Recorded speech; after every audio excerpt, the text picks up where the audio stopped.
você faz quando alguma coisa muito ruim te acontece numa cidade, num lugar, num bairro, num estado? A maioria da gente pega as nossas coisas, a nossa mala e tudo que a gente tem e vai embora pra outro lugar. Pois hoje eu vou te mostrar que há outras alternativas. A gente vai estudar a história de uma mulher incrível que ensinou e deu aulas quando o assunto é posicionamento, é estrutura e principalmente o nosso tema central dessa série, que é o Chamadas à Excelência. Já senta direito nessa cadeira, aperta o fone de ouvido, que a gente tá em mais uma temporada do Visionárias Club, que nada mais é do que um encontro nosso, onde todos os dias eu venho aqui e te ensino vários assuntos, e que está completamente conectado com a Bíblia Sagrada em Provérbios 4, 20, de 20 a 27, que eu vou ler rapidamente pra você. Diz assim, ó, meu filho, e aí carinhosamente aqui eu vou chamar de minha filha, preste atenção no que eu digo, escute as minhas palavras, nunca deixe que elas se afastem de você. Se lembre delas e ame-as, elas darão vida longa e saúde a quem entendê-las. Tenha cuidado com o que você pensa, pois a sua vida é dirigida pelos seus pensamentos. Nunca fale mentira, nem diga palavras perversas. Olhe firme para frente com toda a confiança e não abaixe a cabeça envergonhada. Pense bem no que você vai fazer e todos os seus planos vão dar certo. Evite o mau caminho sempre à frente. Não se desvie nenhum só passo no caminho certo. Essa palavra fala muito comigo e aí foi a partir desse ensinamento que eu criei o Visionárias Club, que é um encontro, como eu te falei, onde a gente fala sobre como ser filha, como ser corajosa, como ser determinada, como a gente consegue pensar à frente sem se desviar nem pra direita nem pra esquerda de nenhum dos passos que a gente tem que lidar. E diante disso, né, esse mês eu vou fazer 30 anos e eu decidi no meu coração fazer a série Chamadas à Excelência, que são 30 mulheres inspiradoras, onde a gente vai entender rapidamente a história delas e vai aprender algumas lições pra gente aplicar na nossa vida. Mulheres que passaram pela nossa sociedade, que fizeram enorme diferença, pequenas diferenças ou médias diferenças, mas que trouxeram algum significado real pra gente aplicar no nosso dia. Combinado? Então, hoje não vai ser diferente. Como a gente vai falar, né, nós estamos na série Chamadas à Excelência, a palavra excelência, ela não está conectada a gente esperar as circunstâncias ou as ferramentas perfeitas pra gente fazer o melhor que a gente pode. A gente vê muito isso na sociedade. Ah, quando eu tiver um computador melhor, aí quando eu tiver um carro melhor, aí quando eu tiver um emprego melhor, quando eu tiver mais tempo. E a gente vê uma sociedade que tá sempre esperando alguma coisa melhor acontecer pra fazer o melhor que pode. E na verdade essa série é pra nos inspirar. Eu e você, como eu falei, é meu aniversário, então são 30 mulheres e você vai me dar de presente aprender sobre cada uma delas aqui, curtir esse vídeo, se inscrever nesse canal e entender que excelência é fazer o melhor que você pode com o que você tem em mãos. Eu poderia fazer o que eu quisesse nesse mês do meu aniversário, mas eu entendi, e essa palavra tá me acompanhando desde o ano passado, a palavra excelência, que excelência é eu conseguir entregar o máximo que eu puder no que eu tiver ao meu alcance. E o que eu posso, né? O que tá ao meu alcance? Alcançar você aí do outro lado, com o meu conhecimento, com as minhas palavras, com os meus ensinamentos, e eu decidi fazer 30 mulheres inspiradoras todos os dias desse mês, ok? Dito isso, já pega papel e caneta que a gente vai aprender sobre uma mulher incrível. Nós vamos falar sobre Elisabeth Elliot. Eu tô aqui lendo mesmo porque são histórias incríveis. E a Elisabeth Elliot, ela é uma missionária, escritora protestante que viveu por volta de 1926 até 2015. E a história dela é tão incrível que a gente fica assim, chocado com tudo que aconteceu.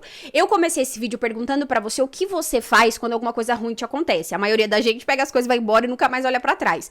Mas ela dá aulas quando a gente percebe que ela ressignifica algo fortíssimo que aconteceu com ela. Então, ela e seu marido eram missionários, nasceram nos Estados Unidos e sentiram o chamado de ir pro Equador e ir pra pregar a palavra, né, pra ensinar, pra contar, por exemplo, essa situação, essa questão que eu li pra você de Provérbios 4, eles foram pra ensinar pras pessoas que existem valores, existem princípios que a Bíblia Sagrada ensina. Então, diante disso, eles foram, pegaram as coisas deles e foram pra lá. Eles começaram a trazer ensinamentos pra tribos lá no Equador, e nessas de ensinar, algumas pessoas se sentiram ofendidas e uma tribo específica assassinou seu marido.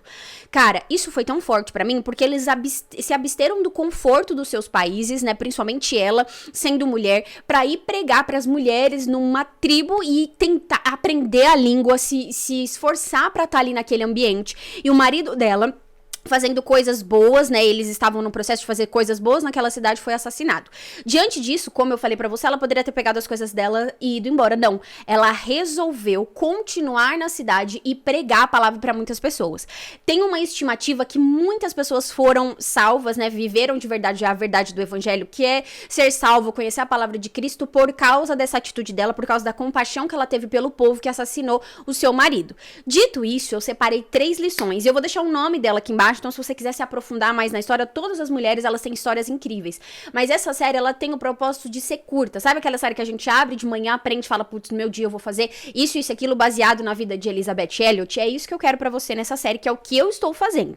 Então, 3 ensinamentos rápidos que eu aprendo com essa história. Primeira coisa, muitas vezes o que a gente vai viver de propósito, de missão, daquilo que você acredita ser o seu chamado, de vocação, seja o nome que você for usar, não está apenas ligado com o seu conforto, com a sua bolha, com a sua redoma, com aquela circunstância tão favorável que você usa, que você vive, que você está inserida. Às vezes você vai ter que olhar para fora, olhar para ambientes que são ambientes hostis, ambientes que não são tão confortáveis, para você conseguir viver esse propósito, que é uma das coisas que a gente mais vê na vida de Elizabeth Elliot. Então, a gente vê que muitas vezes o cumprimento do nosso propósito está no desconforto. Existe até aquela frase, né, aquela parada do ninguém cresce na zona de conforto. No caso dela, a gente viu plenamente isso. Segunda lição forte que a gente vê na vida dela é que o sofrimento precisa, né? Não é que tem, ele precisa ter prazo de validade. Ela poderia ter ficado sofrendo, aguentando ali todo o sofrimento que ela passou pela morte do marido, que de fato é uma situação, eu não passei, espero em nome de Jesus não passar por isso, morrer antes do meu esposo para que ele me enterre, que deve ser uma dor terrível, mas é onde eu quero chegar. Ela poderia ter usado isso pra ir embora. E ela nos ensina que não, que toda a dor ela precisa ter prazo de validade. Ela sofreu, sentiu o luto dela, enterrou o marido, mas depois disso ela continuou vivendo a verdadeira vocação que ela precisava fazer, levando o marido no coração, crendo verdadeiramente, que é o que a gente acredita, que ele nunca mais ela vai encontrar, porque ele foi pra um outro plano e a gente muito em breve, quando todos formos pra glória, iremos nos encontrar.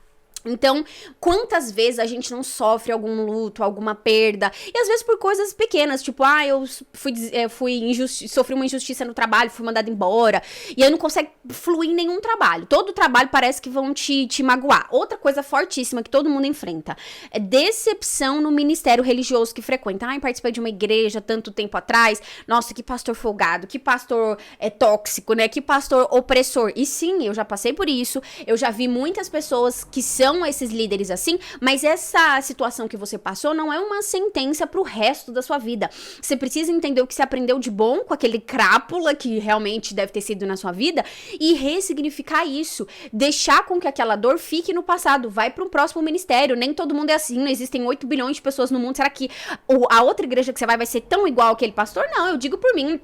Sofri numa, fui pra outra, aprendi, cresci, estou no ministério muito maravilhoso que tenho crescido. Então, assim, eu quero que você entenda que esse segundo ensinamento dela não é a história da carochinha. Ela passou a dor de um marido que morreu, mas ela entendeu que aquela dor precisava ter prazo de validade, ok? E o terceiro ensinamento, que eu vou até dar uma copiada aqui, porque esse segundo ele é tão forte. O terceiro ensinamento, mas não menos importante, é que nós não vamos ser relevantes como Elizabeth Elliot foi, apenas com as vontades. Eu tenho tanta vontade de fazer tal coisa. Eu tenho eu sonho em viver isso. Eu imagino eu vivendo aquilo. Talvez um dia eu consiga participar de tal coisa. Eu admiro tanto a fulana que faz isso e aquilo, isso e aquilo. Existem estudos que afirmam que a Elizabeth Elliot, ela escreveu mais de 22 livros. Mas ela não escreveu livros de coisas que ela imaginava, que ela sonhava, que talvez ela ia viver. Ela escreveu livros de coisas que ela vivenciou, de ensinamentos que ela deu a cara a tapa, teve seus momentos de desconforto, mas ela aprendeu com aquilo e colocou em livros para que as pessoas aprendessem com ela. Então, o terceiro ensinamento fortíssimo, você não vai conseguir crescer, se desenvolver, aprender, ser quem você sonha, e aí aqui a gente volta pra série, né, dessa temporada, que é ser excelente no que você faz, simplesmente parada. Eu queria ser excelente em pregar a palavra, mas quando a pastora me der uma oportunidade, meu pastor me der uma oportunidade, eu melhoro. Não existe isso. Você só vai ficar excelente fazendo. Pega a sua Bíblia, monta uma palavra, palavra, começa com o ensinamento, lê um versículo, interpreta ele, destrincha ele, como a gente fez aqui com Provérbios 4:20. Enfim, não deixe com que essas circunstâncias, às vezes, de opressora mesmo da sociedade que a gente vive, porque a fulana tem 22 anos, já deu casa pra mãe, porque o Beltrano tá andando de carro importado, oprima você pra fazer o que você pode agora, com o melhor que você tem em mãos. Ela fez isso. Ela estava no Equador, seu marido morreu, e aí, já usando novamente essa situação, né, que é uma das situações emblemáticas dela, o que ela fez com aquilo? Ela continuou sendo excelente, pregando, orando, servindo, que é o que ela tinha em mãos. Ela poderia ter voltado para casa dela e ela tinha uma justificativa muito plausível para isso, mas não. Ela entendeu que servir a Deus é fazer o melhor que eu posso com o que eu tenho em mãos. Então, ela só conseguiu escrever 20 livros vivendo, fazendo, estando, praticando de fato aquilo que Deus ordenou pro seu id. E você também vai ser a mesma coisa. Você não vai conseguir escrever das coisas que você imagina um dia viver, mas sim do que você viveu. Fechou? Essa foi o nosso primeiro episódio da série, né? Do Chamadas à Excelência, dessa temporada do Visionárias Club. E eu quero que você faça um favor pra mim. Se fez sentido pra você esse ensinamento sobre excelência, sobre essa mulher maravilhosa, Elisabeth Elliot, compartilha com uma mulher pra ela aprender sobre essa história tão forte, né? Que trouxe tantos ensinamentos desse dia de hoje, ok? Amanhã nós vamos aprender sobre mais uma mulher. Não esquece que dia 30 de abril é meu aniversário e como um presente pra mim, se você estiver longe e não conseguir me dar um abraço, me dar um presente, alguma coisa, você vai conseguir acompanhar todos os dias essas mulheres dando um like, se inscrevendo no canal e compartilhando. Então, sente isso aí que é forte pro seu coração, viu? Um beijo, até a próxima.